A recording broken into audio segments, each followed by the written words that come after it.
Allahumma salli ala Muhammad wa ala alihi wa sahbihi ajma'in. Subhanaka la ilma lana illa ma 'allamtana innaka antal alimul hakim. Rabbi shrah li sadri wa yassir li amri wahlul 'uqdatam min lisani yafqahu qawli, amma ba'd. Yang dihormati Tuan Imam, Tuan Bilal, Tuan Kuasa Masjid, Muslimin Muslimat, moga-moga kita dirahmati Allah Subhanahu wa Ta'ala. Yang pertama saya nak cakap secara ringkas pada malam ni, Al-Quran merupakan satu mukjizat yang dianugerahkan oleh Allah Subhanahu wa Ta'ala untuk Nabi Muhammad sallallahu alaihi wasallam. Dia adalah kitab mulia, kitab suci, dan Allah Subhanahu wa Ta'ala mencabar. Yang pertama, Allah Ta'ala jamin jaga kitab Al-Quran. Inna nahnu nazzalna 'alaika dzikra wa inna lahu lahafizun. Sesungguhnya Allah mewahyukan kepada engkau wahai Nabi Muhammad al-Dzikra, Quran. Allah bagi wahyu, wa inna lahu lahafizun, dan Allah Subhanahu wa Ta'ala yang jaga Al-Quranul Karim. Allah yang jaga, bukan kita jaga. Allah Subhanahu wa Ta'ala yang jaga kitab suci Al-Quran. Adapun kitab-kitab yang lain, kitab Taurat, kitab Injil dan sebagainya, bimastuhfizu min kitabillah, dengan apa yang mereka diberi jaga, diberi kuasa untuk menjaga daripada kitab Allah. Jadi kitab Taurat Allah tak jaga, Allah serahkan kepada manusia untuk jaga kitab Taurat. Kitab Injil Allah tak jaga, Allah serahkan kepada manusia untuk jaga kitab Injil. Tetapi Al-Quran Allah tak serahkan kepada kita untuk jaga, Allah sendiri jaga Al-Quran. Jadi beza di antara Quran dan juga kitab-kitab Taurat, kitab Injil dari sudut penjagaannya. Jadi sebab itulah bila kita baca dalam Quran, kita tak akan jumpa kesilapan-kesilapan. Tapi bila kita baca kitab-kitab yang lain, kita akan jumpa, walaupun dikatakan ini kitab suci dan sebagainya, tapi kita nampak di situ ada perubahan-perubahan. Ya, kitab ni cetakan dia bunyi macam ni, datang pula cetakan yang lain pula bunyi macam lain pula. Sedangkan namanya kitab suci, tapi boleh ubah suai. Boleh ubah suai ikut keadaan luar. Kita boleh tak ubah suai Quran ikut suka kita? Kita tak boleh ubah suai Quran ikut suka kita. Yang keduanya, tuan-tuan, Allah Subhanahu wa Ta'ala cabar untuk orang buat satu surah yang seumpama dengan Al-Quranul Karim. Buat satu surah yang seumpama dengan Al-Quranul Karim pun tidak dapat dilakukan. Ya, tak ada siapa yang boleh jawab seruan Allah, cabaran Allah Subhanahu wa Ta'ala. Yang ketiganya, bila kita tengok mukjizat Al-Quran, kita masih nampak perkara-perkara yang disebut di dalam Al-Quranul Karim. Misalnya Allah Ta'ala dah sebut tentang orang yang diazab di dalam neraka. Bila Allah Ta'ala sebut orang diazab di dalam neraka, Allah Ta'ala sebut kulit mereka. Kullama nadijat juluduhum baddalnahum juludan ghairaha. Setiap kali kulit mereka masuk dalam neraka, diazab dalam api, kulit itu kena api, kulit itu dah masak, tak ada kulit dah. Kullama nadijat juluduhum, setiap kali kulit mereka masak, baddalnahu juludan ghairaha, Allah ganti kulit yang baru pula. Allah ganti kulit yang baru. Tujuannya apa? liyadhuqul azab, supaya mereka merasai azab. Jadi kulit itu diganti untuk merasai azab.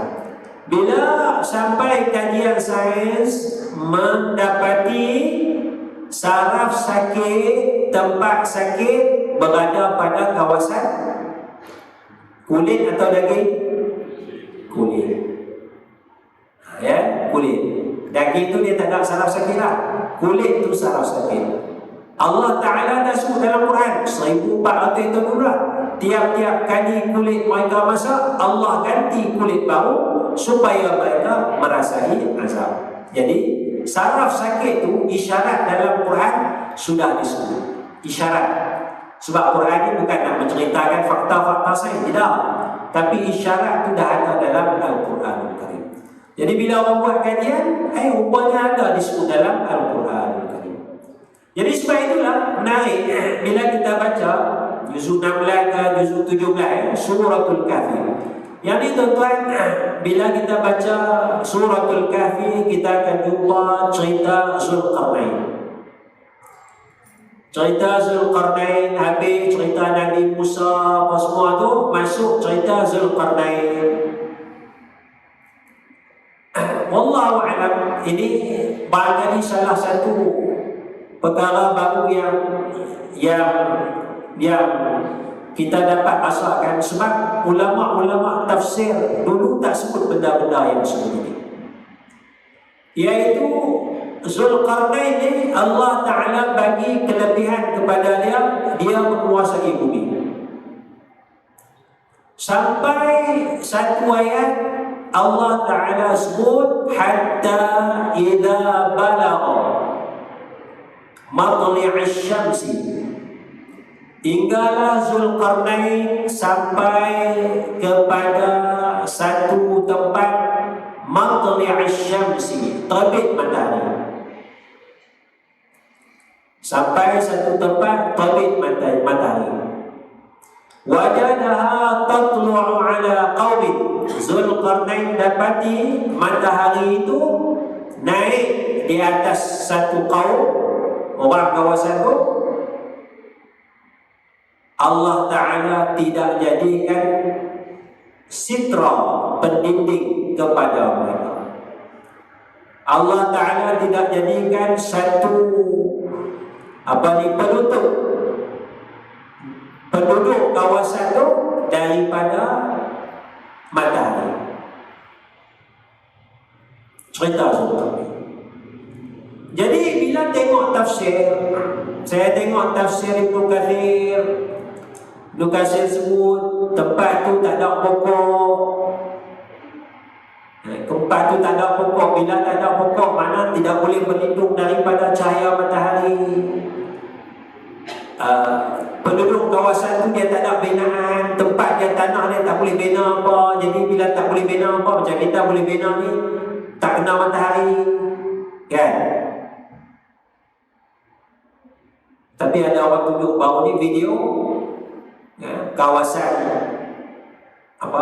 Antartika, kawasan Norway, matahari 6 bulan.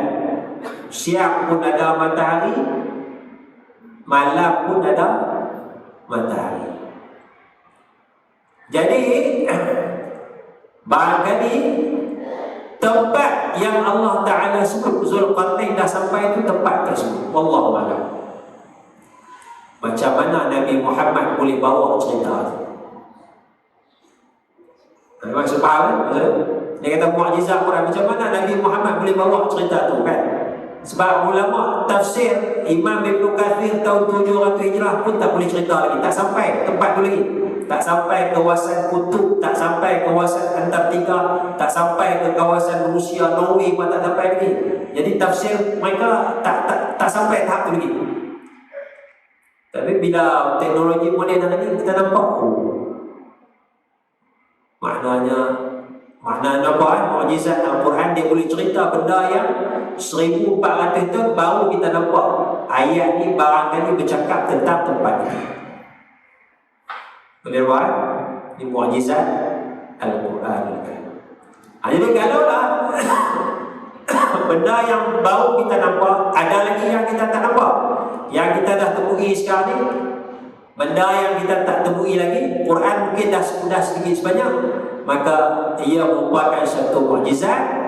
Dan inilah kita perlu tanamkan keyakinan kita bahawa Al-Quran ini merupakan wahyu daripada Allah Subhanahu wa taala. Jadi sebab itulah dalam Al-Quran Allah Subhanahu wa taala memberi panduan kepada kita supaya kita mengambil keberkatan daripada Al-Quran dengan dua perkara. Yang pertamanya kata Allah, liyadabbaru ayati, supaya mereka mentadabburkan ayat-ayat Allah Subhanahu wa taala.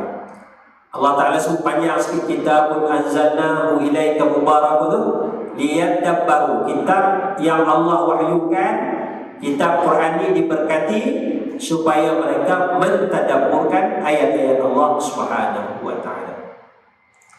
Yang keduanya kata Allah Subhanahu wa taala, bila mana Allah Ta'ala sebut kitabun mubarakun, panjang sikit, tapi kita ambil kitabun mubarakun, kitab yang diberkati, Allah Ta'ala iringi dengan satu perintah, fattabi'uhu, maka ikutlah Al-Quranul Karim. Jadi bila kita tengok Al-Quran, kita yakin Quran ini wahyu Allah, ada keberkatan. Bagaimana kita nak dapat keberkatan daripada Al-Quran?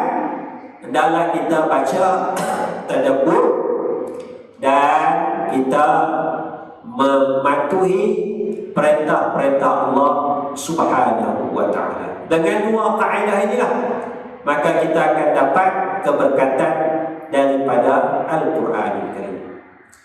Dalam satu hadis Nabi sallallahu alaihi wasallam, tuan-tuan, Nabi tengok para sahabat, Nabi ambil wudu.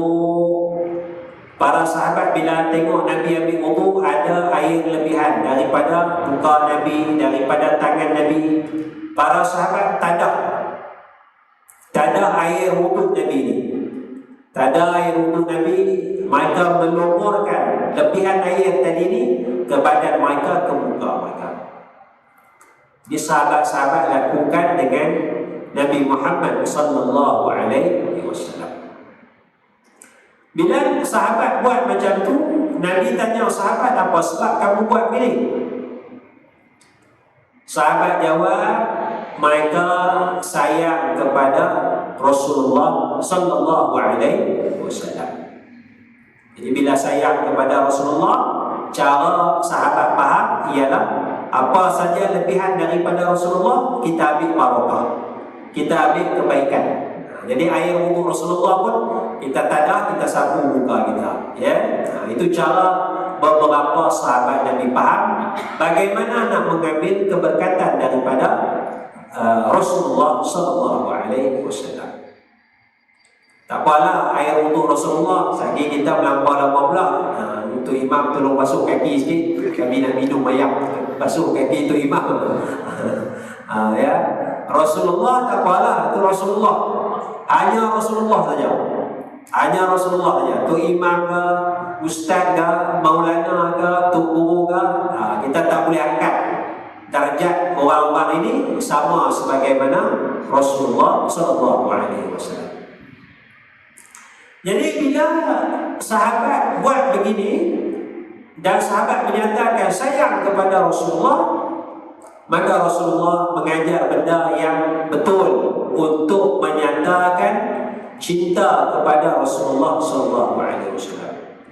Yaitu kata Nabi, man sarrahu ay yuhibballaha wa rasulahu aw yuhibbullaha wa rasuluhu.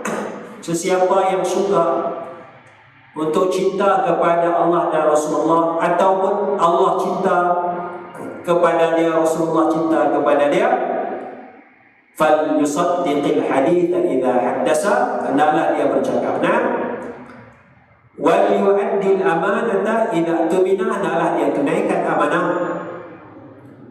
wal yuhsin jiwara man jawara, dan hendaklah dia memperelokkan hubungan kejilanan. Tiga perkara ini diajar oleh Rasulullah SAW. Maksud saya ialah bila kita tahu Quran yang mukjizat, Quran yang berkat, kita nak dapat berkat bukan sekadar kita simpan, bukan sekadar kita tengok. Tak, kita kena baca, tadabbur, amalkan perintah yang ada, barulah kita dapat keberkatan daripada Al-Quran.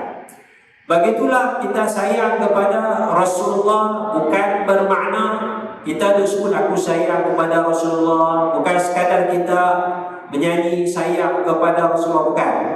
Tapi kita melaksanakan apa Nabi suruh. Misalnya dalam hadis ni Nabi sebut cakap benar, tunaikan amanah dan menjaga hubungan kejiranan. Ya, 3 perkara. Yang pertama sekali cakap benar. Saya ingat cakap benar ni dia tak sama dengan cakap takbir. Misalnya raya-raya ni orang perempuan beli langsir baru, sofa baru, kan? Mintalah dengan suami, suami tak bagi. Bila suami tak bagi, beli lah. Bila beli balik, suami balik tengok dah beli baru dah, yang lama tak ada. Suami tanya murah, murah je bang. Ya lah murah tu berapa? Dah ada sen. Kalau tak ada sen mahal, ada sen ni murah. Itu tipu ke cakap takbir? Nak tanya orang perempuan, tipu ke cakap takbir? Ha? Cakap takbir, tak apa lah, boleh buat lah. Boleh buat lah. Kan? Jadi tu lelaki pun dah 2-3 kali tanya, tak abang harga dia. Dia pun malas nak tanya. Kan? Jadi yang tu tak apa.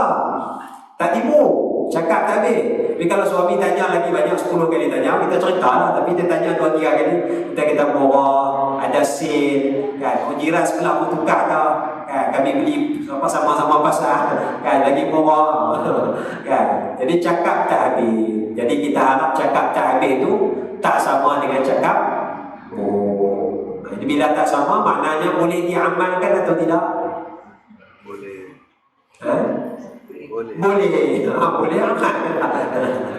Jadi itulah yang saya nak sebutkan sikit banyak pada malam ni. Ambil keberkatan daripada Quran, dan Quran itu adalah mukjizat daripada Allah Subhanahu wa taala. Moga-moga ada sedikit manfaat. Wallahu a'lam wa a'lam. Assalamualaikum warahmatullahi wabarakatuh.